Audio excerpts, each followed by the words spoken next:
Nuestra Señora del Encuentro con Dios, Canal 27, el canal católico de Arequipa, presenta La Voz del Pastor.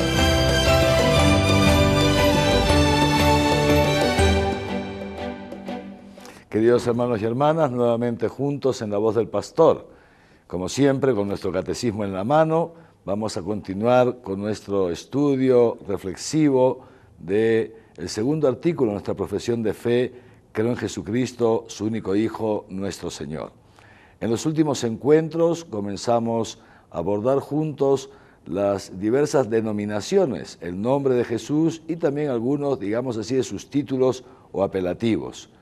Y seguramente recordarán el nombre, por supuesto, que le fue puesto por el mismo ángel Gabriel cuando le anuncia a José cuál va a ser el nombre de su hijo. Entonces, cuál es el nombre que José le pondrá a Jesús, es justamente este nombre que significa Dios salva. Yeshua, Jesús, Dios salva. Y hemos visto también que ya desde los inicios de la misión de Jesús, poco a poco, Él se fue revelando además como el Mesías, uno de los títulos propios de Jesús, el Mesías. Este Mesías que significa el ungido, aquel ungido por el Señor. Dios unge a Jesús con el Espíritu Santo desde el mismo momento de su concepción. María concibió por obra y gracia del Espíritu Santo. Pero además lo unge también en el momento en que Jesús sale de ser bautizado por Juan en el Jordán. Es decir, Jesús pues es ungido, es consagrado como se ungían y se consagraban en el Antiguo Testamento a los sacerdotes, a los reyes y también en algunas ocasiones a los profetas. Y hemos visto además que junto con este nombre de Jesús, junto con este título de Mesías, Jesús también ha recibido, por ejemplo, el título que responde a su naturaleza, que responde a su realidad, el título de Hijo de Dios. Jesús es el Hijo único del Padre, de la misma naturaleza del Padre, como recitamos en nuestra profesión de fe. Y Él quiere compartir con nosotros esa filiación divina, pero naturalmente Él es el Hijo por excelencia. Quisiera que hoy día terminemos con este apartado, con esta parte de nuestro catecismo, y vamos a leer juntos desde los números 446 al número 451, que nos presentan otro título de Jesús. Ese título que dice que Jesús es el Señor, el título de Señor. Este título es muy importante y tiene un gran arraigo en las Sagradas Escrituras. Ya en el Antiguo Testamento, ustedes saben que la revelación de Dios a Moisés forma parte del Antiguo Testamento, ¿no es cierto? Está relatada justamente en el Pentateuco, es decir, en los libros primeros de la Biblia. Y cuando Dios se aparece a Moisés en esa zarza ardiente y lo envía a hablar con el faraón para que deje salir a su pueblo de la esclavitud de Egipto, Moisés en este diálogo le pregunta a Dios: bueno, ¿quién eres tú? ¿Cuál es tu nombre? ¿Por qué?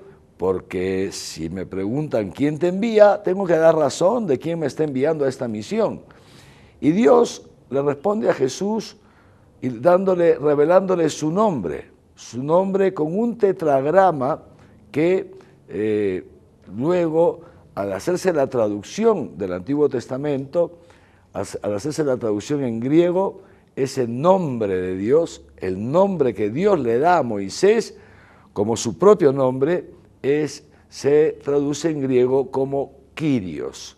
Kyrios, que traducido al castellano significa Señor. Es decir, Dios se autodenomina, al presentarse a Moisés, se autodenomina como Señor, Kyrios. Y a lo largo del Antiguo Testamento, las referencias a Dios son innumerables con esta denominación, con el nombre o el título de Señor. Esto es en el Antiguo Testamento, esa referencia a Dios.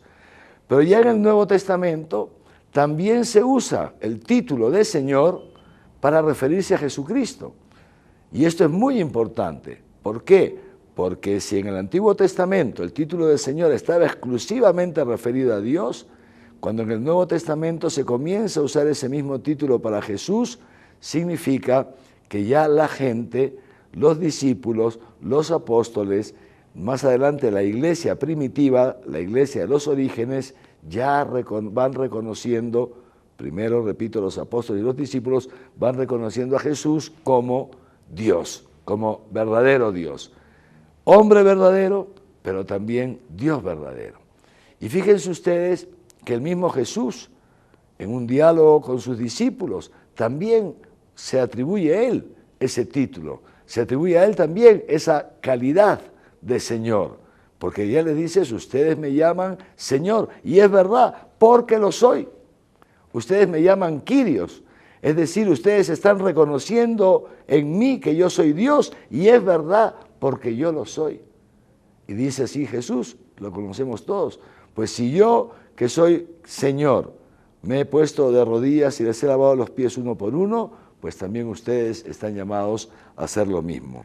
Pues fíjense, queridos hermanos, he aquí el mismo Jesús que revela su divinidad y que la revela así abiertamente en un momento determinado de su vida terrena. Pero ya antes que Él se autodenomine y que se revele como Dios, ya la gente había comenzado a darle este título de Señor, este título de Kyrios. ¿Por qué? Porque veían que Jesús tenía un poder que era el poder de Dios, un poder que no era humano, un poder que no brota de la naturaleza humana.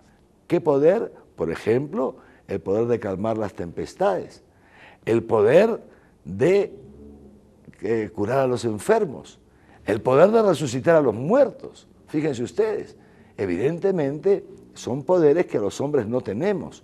Y entonces va acreditando, Jesús se va acreditando como Señor, como Dios, se va acreditando a través del uso de esta facultad suya, de este poder suyo, con las cosas, digamos así, propias de la naturaleza del ámbito de lo creado. Pero hay un momento muy importante en la vida de Jesús. Conocemos todos la historia del paralítico. Le traen a Jesús un paralítico para que lo cure. Y Jesús mira al paralítico y le dice, hijo, tus pecados te son perdonados. Y cuenta el evangelista que cuando Jesús dice estas palabras, tus pecados te son perdonados, hay un rumor entre la gente. ¿Pero quién es este que se cree con poder para perdonar los pecados? Si el único que puede perdonar los pecados es Dios, ¿por qué dice estas cosas? Y entonces Jesús dice una cosa, pues muy bien, ¿qué cosa es más fácil? ¿Decir tus pecados te quedan perdonados o decir coge tu camilla, levántate y anda? ¿Qué cosa es más fácil?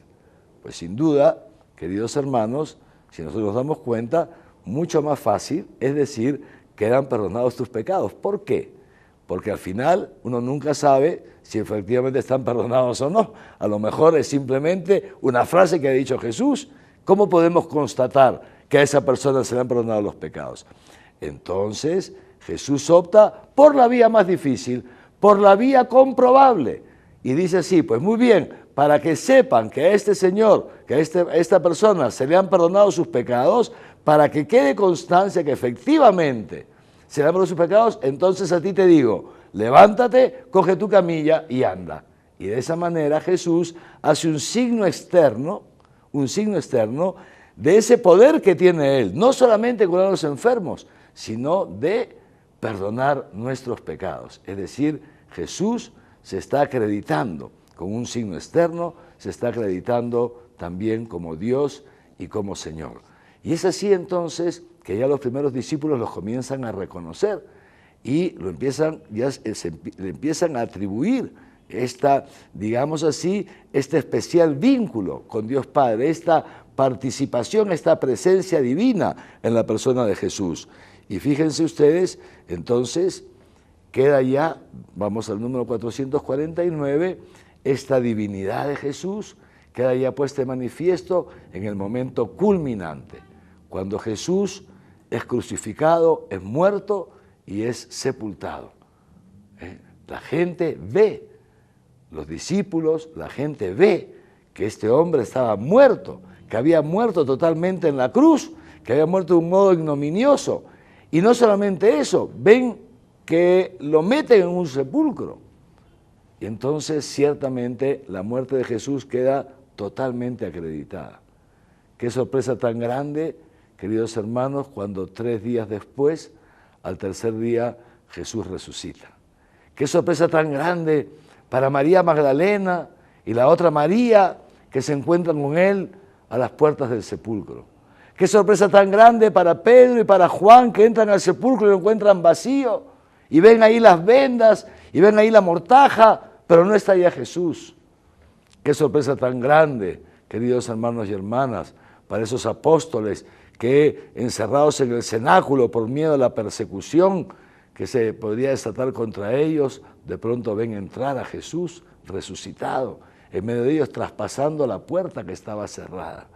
He aquí entonces que la experiencia de Jesucristo resucitado pone de manifiesto que este Jesús no es un hombre cualquiera, que este Jesús es Dios, es el único capaz de vencer los límites, las ataduras del pecado y de la muerte. Y de esa manera entonces Jesús queda ya plenamente acreditado como Señor, como Kyrios, es decir, como aquel que tiene poder sobre todo cuanto existe, sobre aquel que tiene poder sobre todo aquello que a ti y a mí nos impide ser felices. Y por eso, diré el número 450 de nuestro catecismo, que ya desde el comienzo de la historia cristiana, la afirmación del señorío de Jesús sobre el mundo y sobre la historia significa también reconocer otra cosa, que el hombre, nosotros, tú y yo, no debemos someter nuestra libertad personal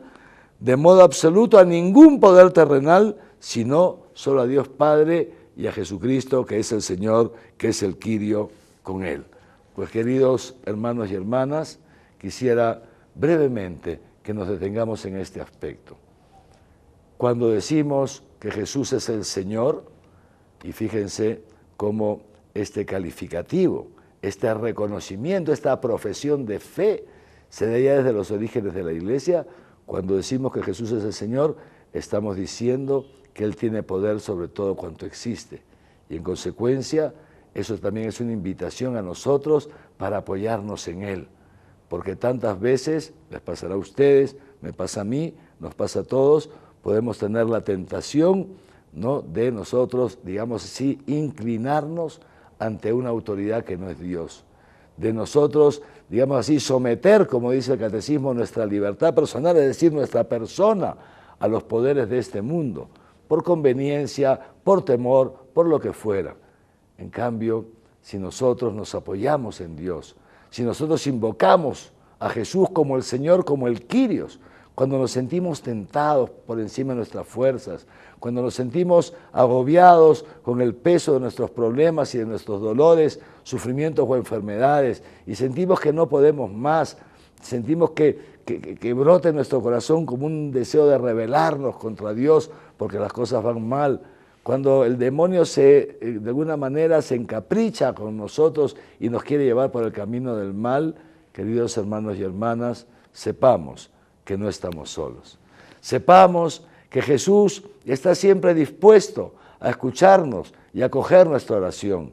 Sepamos que podemos invocar el nombre de Jesús, que podemos invocar a este Señor, a este Kyrios, y que Él nos da la fuerza, Él usa su poder en nosotros y de esa manera nosotros podemos caminar encima de las tentaciones, podemos caminar encima del pecado sin tener que caer en los pecados.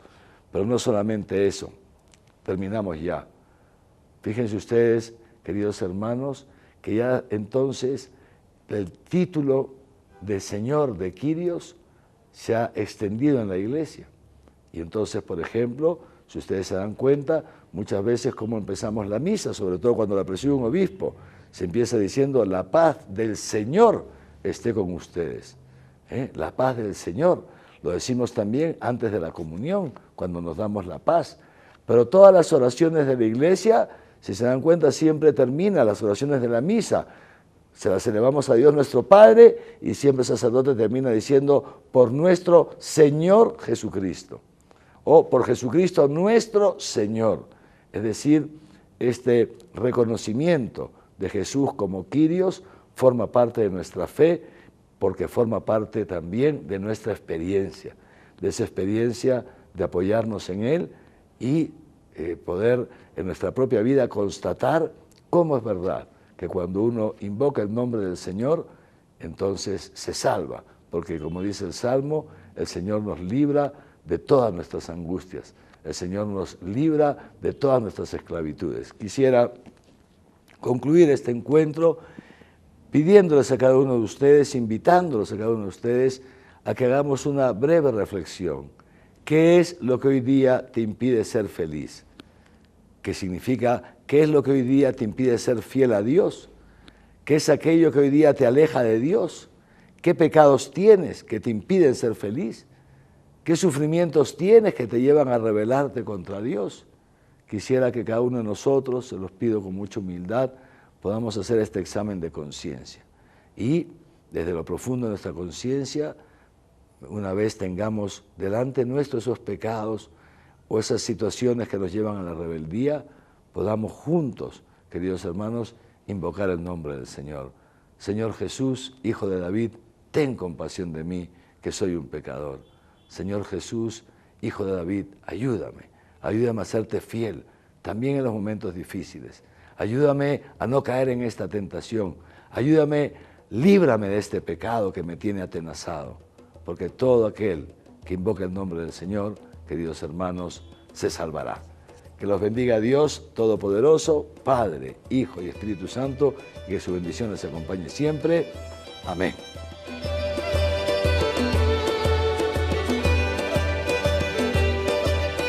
Nuestra Señora del Encuentro con Dios, Canal 27. El Canal Católico de Arequipa presentó La voz del pastor.